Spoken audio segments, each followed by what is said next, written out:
Whatever your thoughts on electric vehicles, they are undeniably part of our low-carbon future.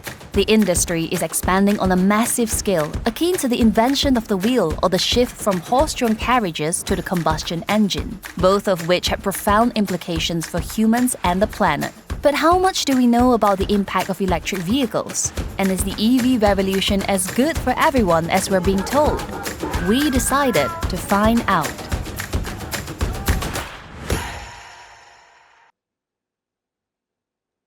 Electric cars were already around in 1889, running up to 80 miles on a single charge and reaching a speed of 25 miles per hour. They were so popular that Henry Ford, together with his friend Thomas Edison, explored options for a low-cost electric car, using Edison's new invention, the nickel-ion battery. But it was Henry Ford's mass-produced, gasoline-powered Model T with its cheaper costs that dealt a blow to the early developments of mass-produced electric cars. Around the world, burning fossil fuels makes air pollution much worse and amplifies health and environmental harms.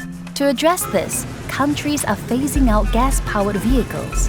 Today, nearly 1 in 4 cars sold is electric. This year, what we're expecting is around 18 million electric vehicles to be sold globally. Now that's up from 14 million last year. So that's around 30% growth annually. If you look further back, that kind of growth rate has been happening the last 5-10 years. Looking ahead then, by 2030, what we're expecting is around 50 million electric vehicles to be sold. So that is more than doubling electric vehicle production. We know that if all cars were electric, we'd be able to reduce CO2 emissions by 18%, which absolutely needs to happen for a fast energy transition. To understand the impact this growth will have, we first need to understand what electric car batteries are made of. Batteries used in electric vehicles are a specific type of battery. They are lithium-ion batteries. The clue's in the name, there is lithium in there. Outside of lithium, there's all sorts of different metals, depending on the chemistry of the batteries. But I would say the key metals and minerals are generally lithium, nickel, cobalt, and graphite. At the moment, what we're predicting is there will be a surplus, which means there'll be more supply than demand. But if you look further ahead, demand could outstrip supply. So you need to invest in enough supply to meet that demand, which means more mines. So, the energy transition will rely on mining, more mining. But how is this done, and how transparent are the car companies about how minerals needed for these batteries are mined and processed? Most of the media attention has focused on cobalt since Amnesty International first exposed the human rights abuses in that industry.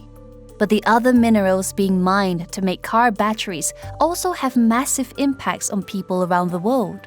For example, nickel. Car manufacturers are in a race to find as much available nickel as quickly as possible. But these mines often pollute the environment, cause deforestation, and displace communities. Palawan is a beautiful island located in the Philippines, a country that is the second largest producer of nickel after Indonesia, and the communities here are directly affected by nickel extraction.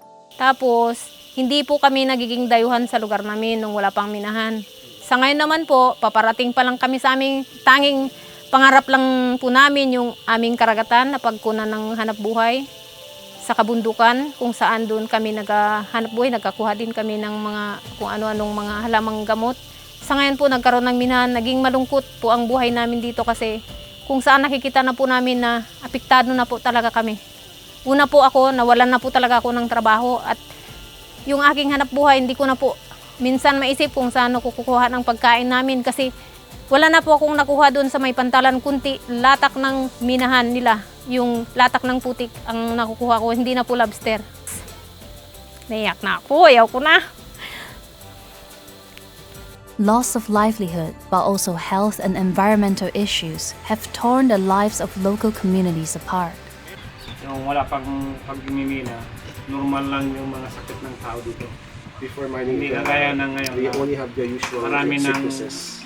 may inuubo, But now there's so many people kati-kati. cough, skin Meron irritation. Nung wala pa pong pagmimina, bumabaha po pero hindi po ganito. Pero nung mga nakaraan po, pulang-pula po ang mga dumadaloy sa basaka namin, sa mga nyugan at yung mga baka po namin, apektad po.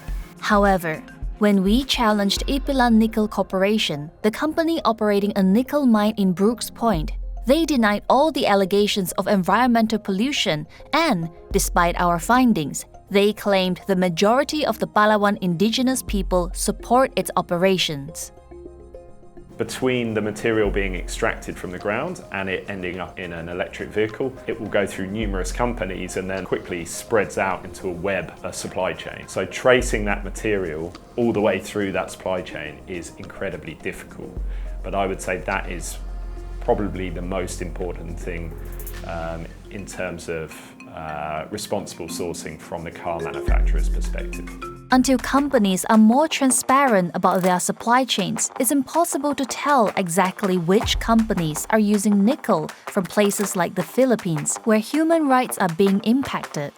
And that is why in 2019, Amnesty International's business and human rights team challenged the main EV automakers to create a vehicle battery free from human misery. After 5 years of investigations, we are ready to score the leading 13 EV car manufacturers on what they say they are doing to respect human rights in the EV supply chain. Our report and scorecards aim to push the EV industry towards greater transparency and accountability, ensuring that the energy transition is fair for everyone.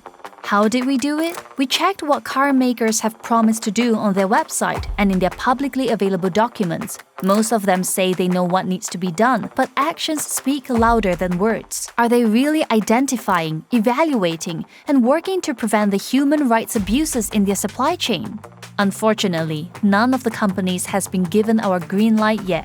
Because while some companies perform better than others, none of the 13 companies Amnesty assessed demonstrates in its reporting that it fully meets its human rights due diligence responsibilities. Ultimately, we want EV car manufacturers to respect human rights across their operations. They need to know and show where the metal and minerals used in their batteries come from and ensure that the mining and processing do not cause harm. Car makers have a powerful role to play in ensuring businesses across their supply chains do their part to respect human rights, so consumers can choose not only a more climate-friendly car, but also a human rights-friendly car. Ang kinailangan po ng mga tao ay pagkain at tubig.